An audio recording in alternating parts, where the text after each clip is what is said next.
John here from Ripewave Audio, and this time with the Arcam AV41 16-channel AV processor. And this is the first time that we're looking at this in-house, and we'll be unboxing this, but we'll also be taking a look at its details as an overview and compare it to its closest peers.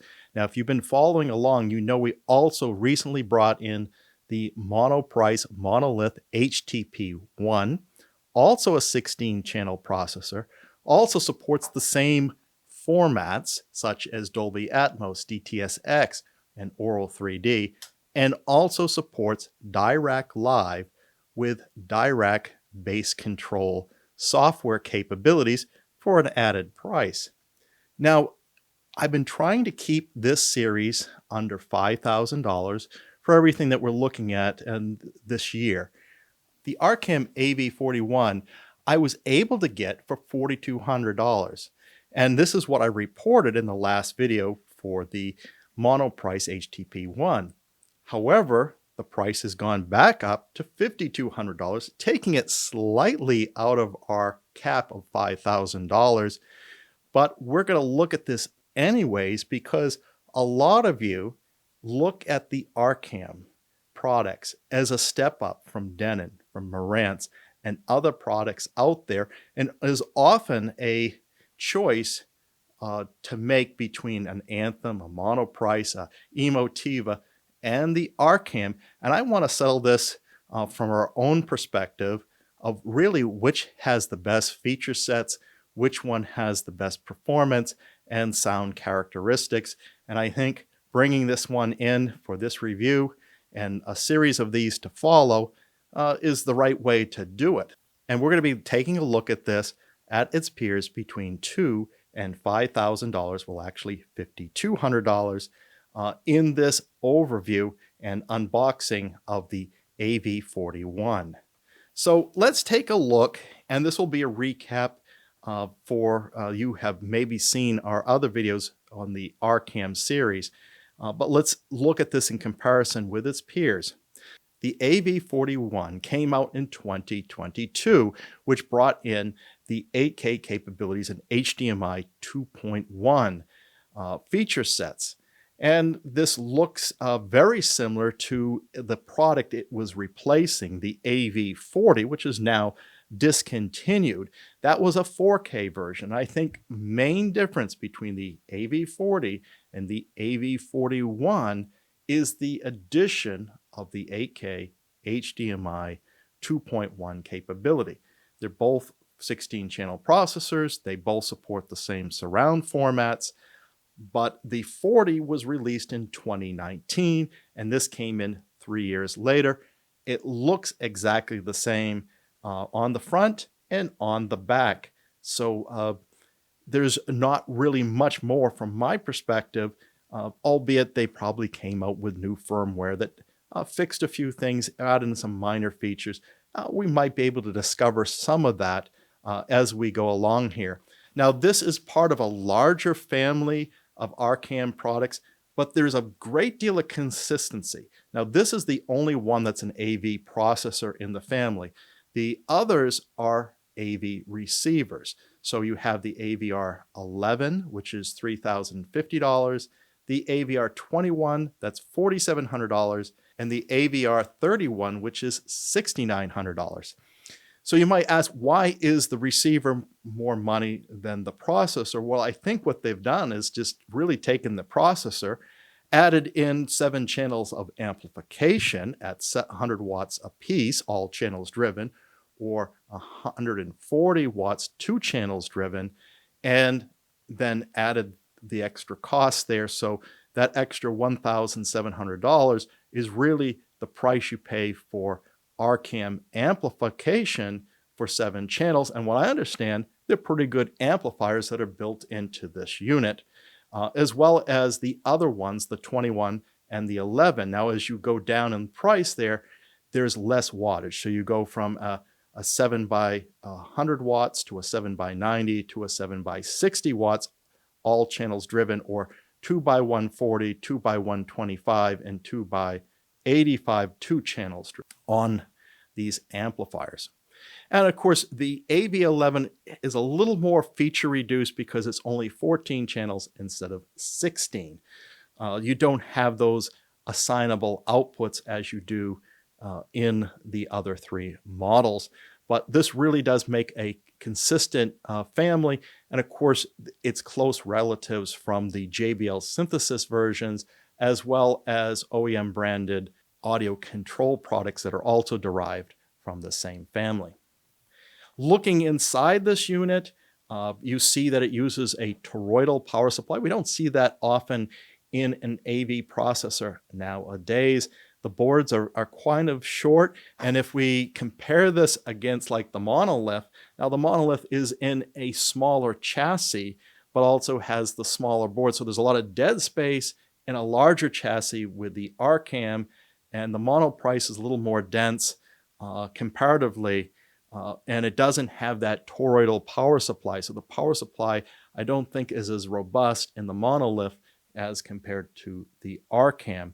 And then we look at the Emotiva for comparison, the RMC-1, and that's using a switch mode power supply.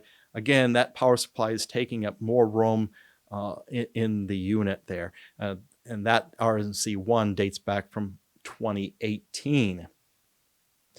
Now, when we compare these side by side, looking at these formats first and the speaker layouts, and again, this is sort of a repeat from the HTP-1 Part 1 video, but for those who missed it, I'm going to cover it here. The Arcam AV41, the 16-channel processor, is able to do somewhere between a 7.4.4 configuration and a 9.1.6 configuration. So you're making trade-offs between the number of subwoofers you have, whether you're going to do front wide speakers, and if you're going to do a middle row of heights. And that's where they have 4 configurable outputs on the AV41, as well as most of the family there.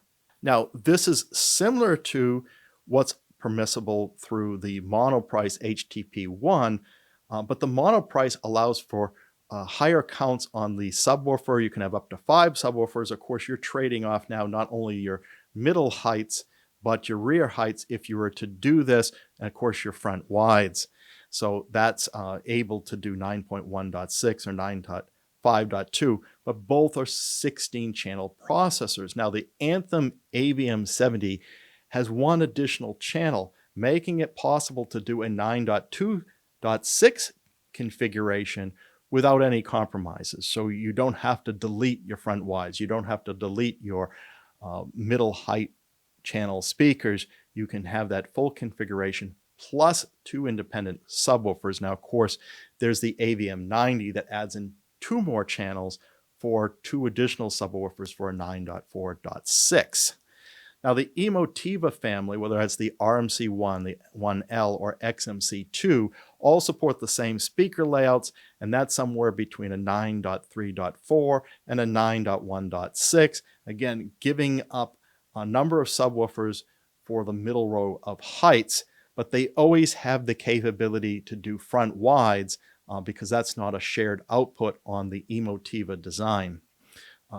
We also have the Marantz 7706 in here, coming in the price range, also an AV processor.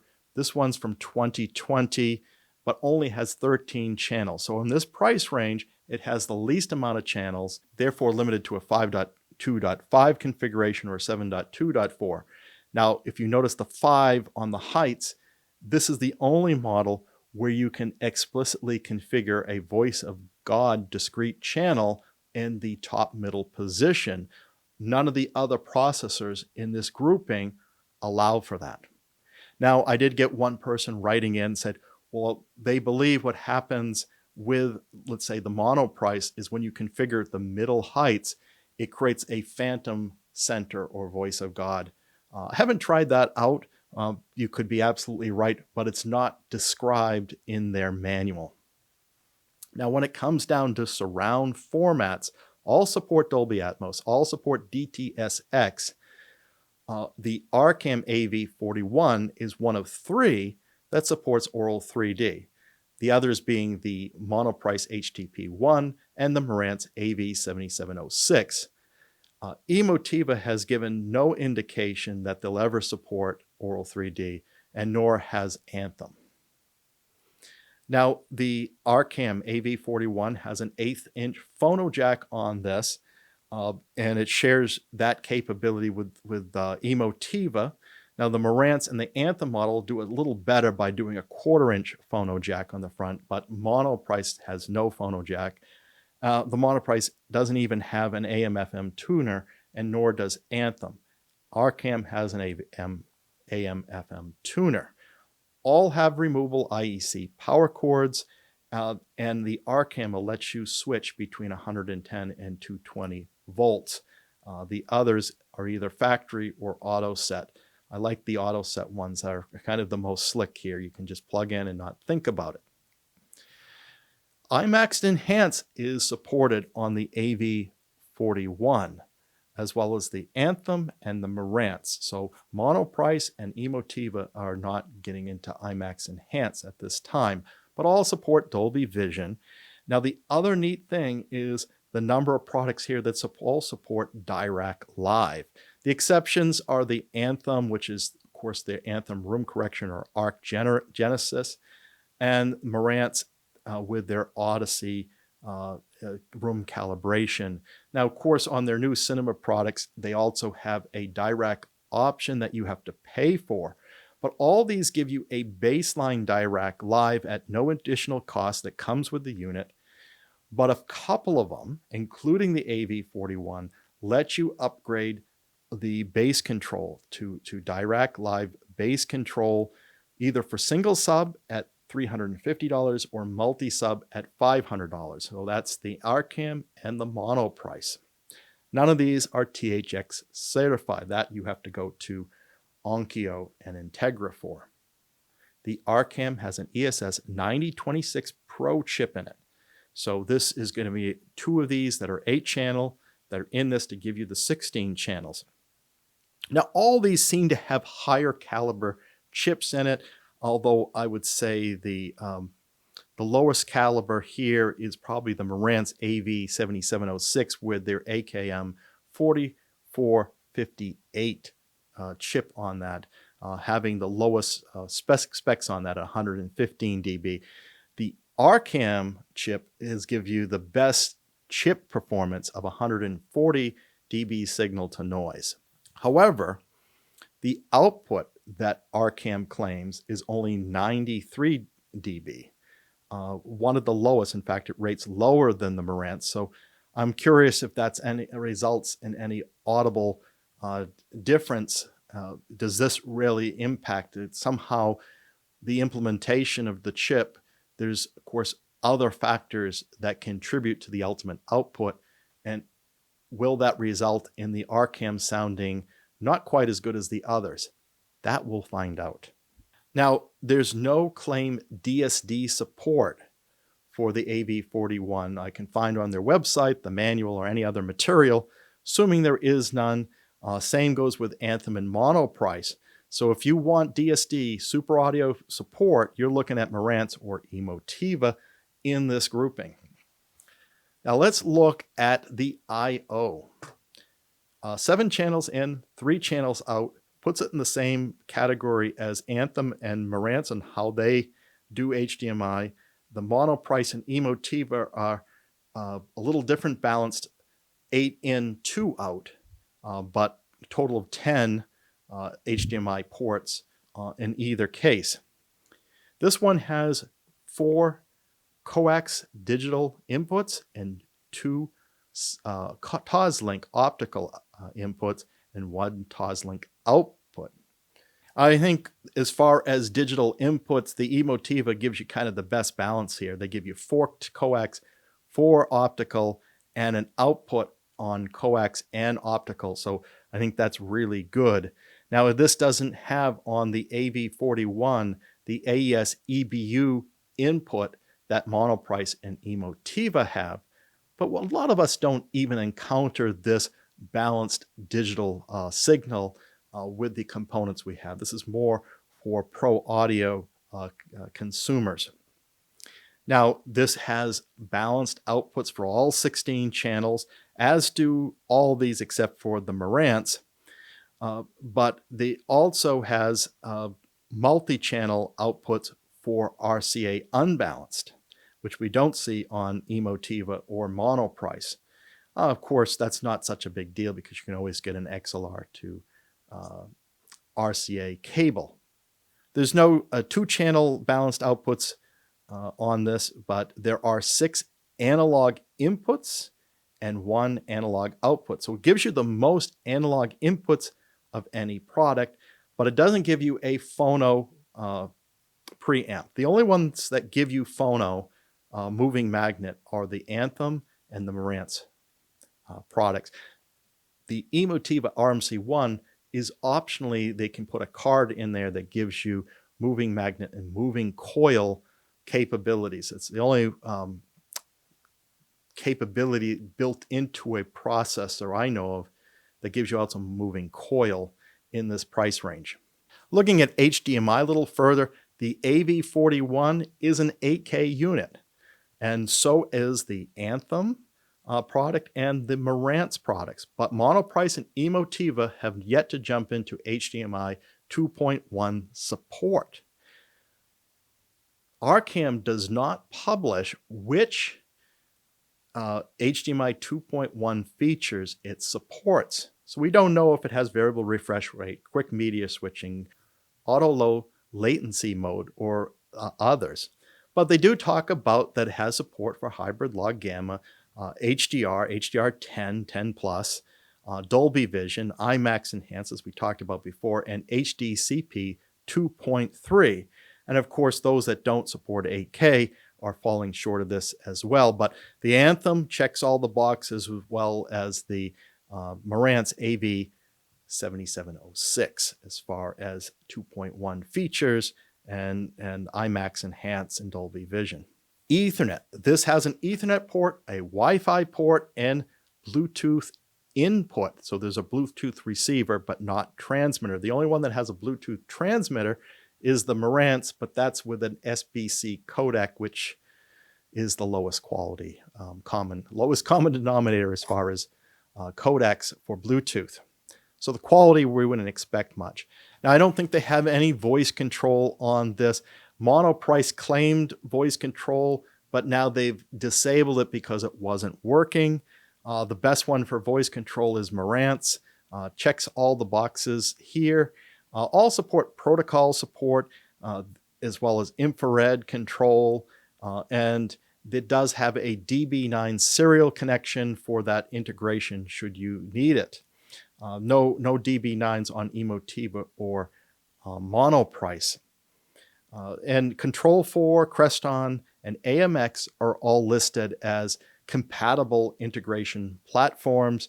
It may support the others, but these are the ones that they publicly claim. Arcam supports AirPlay 2, Chromecast, and Spotify. And just like Anthem does, Anthem has stated that they will plan support for Roon, but has never delivered it. And Monoprice has delivered Roon support, as well as the Marantz. No play in this game from Emotiva. And as far as internet streaming, Arcam claims support for Spotify and Tidal, but not MQA support. Of course, Marantz claims all of this because they have that HEOS ecosystem that brings us all in. Now, when it comes down to the remotes, this is one of 3 models in this list that have backlight on it, the others being the Anthem and the Marantz remotes. The rest of them do not. We're hoping that the RMC-1 Plus that's coming sometime in the future, but it has been talked about, will have an updated remote that is backlit control. That's something they put on some of their basics line now, so I think they would carry it forward to their highest level products in the future. As far as a weight on these, this one is the second heaviest, the AV41 at 23.4, 10.6 kilograms, just under the RMC-1. It consumes 50 watts of power, half a watt on standby. So this is very similar to a processor that doesn't have built-in amps. This is made in Vietnam. Now, what I've heard recently is the Arcam products are built in the same facility as the Anthem products. Now, they're both built in Vietnam, so there's a chance for it, right? So that could make sense. And I was looking at the layouts here. They're similar, but not the same on the back of them. And I also thinking, was these sharing some similar designs or between Anthem and Arcam? That's a little more of a stretch. As far as the size of this Arcam is the deepest at 16.73 inches, 425 millimeters, and the height as well is just short of being the highest. The highest is actually the Marantz AV7706. This comes underneath it at 6.73 inches, 171 millimeters versus 7.3 inches, 185 millimeters of the Marantz. Now, as far as warranty, Arcam gives you a 5-year warranty, so does Monoprice, and so does Emotiva for the RMC-1 and XMC-2 ranges. The Marantz is only a 3-year warranty, and so is the Anthem. Now, at this point, having gone through the details, now we get to probably what you're more excited about is the unboxing of the AV41, and we'll do that now. Now, I got this unit from Audio Advice. It's the first processor receiver I've ordered through them. Now, as I said, it was on sale at the time. Now, I didn't realize when I clicked the button that it was on back ordered, but what I notice is that they billed my credit card 100%, even though it was back ordered. I had to wait a couple of weeks before this thing actually arrived in their warehouse and they could ship it forward to me. So that's unlike Crutchfield. When I've ordered from them, they wouldn't bill me. Like when I got the Marantz Cinema 50 from Crutchfield, that was a pre-order situation, and I wasn't billed until it actually shipped from their warehouse. And I think that's a much better practice. I think Audio Advice also might have some restocking fees, which I haven't had to pay at Crutchfield. So some differences on the retailers. So if these things are of concern to you, take a look at those items, right? Now, I still have the Monoprice monolith, and it's sitting underneath here. Now, this is double box, but I'm wondering if it's just double box from the Audio Advice, because there is no identifying labels on the outside. In fact, there's a packing slip here from Audio Advice in here, and now I'll take this out of the double box.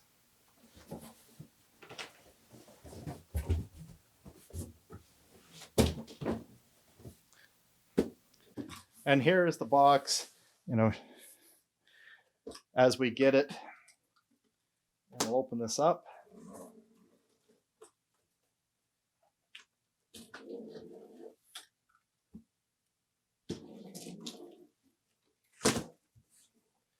So this, as I said, I got it for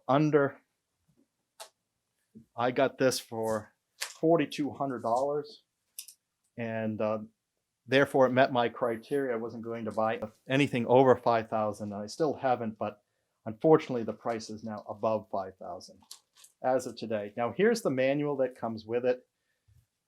It's a printed manual, and we congratulate them for that, because other than Emotiva, everybody else forces you to go to their web page or something built into the product. And this is here. And it's on behalf of the Arcam team. I'd like to thank you for purchasing this Arcam hi-fi or home cinema product, etc. And they ask you to register. The only problem with the manual is it's terrible. It's I'm glad they printed it, but there's not a lot of detail in it. It keeps me guessing. I've read the manual multiple times, and I interpret it differently each time I look at it. So actually getting this unit in-house so I can find out what the truth is really important to me. In the manual, they don't talk about the subwoofers being independently controllable, as they do in the JBL synthesis equivalent. So why would they leave that out if it has that capability? Now, it does have multi-bass support when you upgrade. Do you only get that independent output when you upgrade to the direct multi-bass for $500? That's the question I have.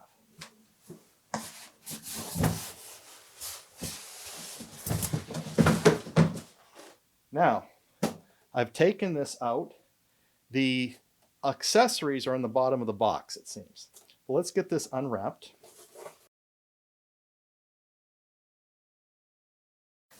This is in a foam-like wrapper. It's light enough that I can hold it with one hand, like many of the AV processors. There's no ventilation on the top, the sides, a little bit on the bottom. So I'm expecting that this doesn't generate a lot of heat. Of course, there's no amplifiers in it. The accessories bag was taped to the bottom of the box. It has your remote. It looks like a microphone for the DAC. It has your antennas, an IEC power cord, and a USB cable. And again, I think that's for the microphone that is used with DAC. So Monoprice does not include a microphone. You have to go and get one. Arcam and Emotiva do include a USB microphone with their units. Nice touch. And here we have the volume metal case, and it feels like a metal front to this. I'll just spin this now around the back so you can take an initial look at the rear. These are all your analog sections, inputs, outputs, your balance connections here. For your antenna, for your AM/FM tuner, DB9 connection, digital inputs. That's a quick look of what they have for I/O physically for the first time here. And we'll just put a quick power on this. So unlike some of the other products we've seen, the HTP-1 and the RMC-1, there's no toggle switch on the back. You just put your IEC power cord in and you hit the power button. And it does its startup sequence. Now we'll get into this, the details on the configuration and everything in the next video. We'll give you feedback on how the sound quality is, how the DAC live experience goes, and then we'll do the comparison with the RMC-1 and the HTP-1 and see which ones sound better and which ones have the best experience and sound quality. So what are your thoughts on this video? That feedback would be useful to the Ripewave audio community. If you enjoyed this video, please like and subscribe. And if you want to take your membership to the next level, go to our Patreon at www.patreon.com/Ripewave for additional content. Of course, you can always do a one-time donation with the thanks button. And as always, you can hit that bell notification so you're informed when the next video is posted. Until then, keep evolving your audio experience.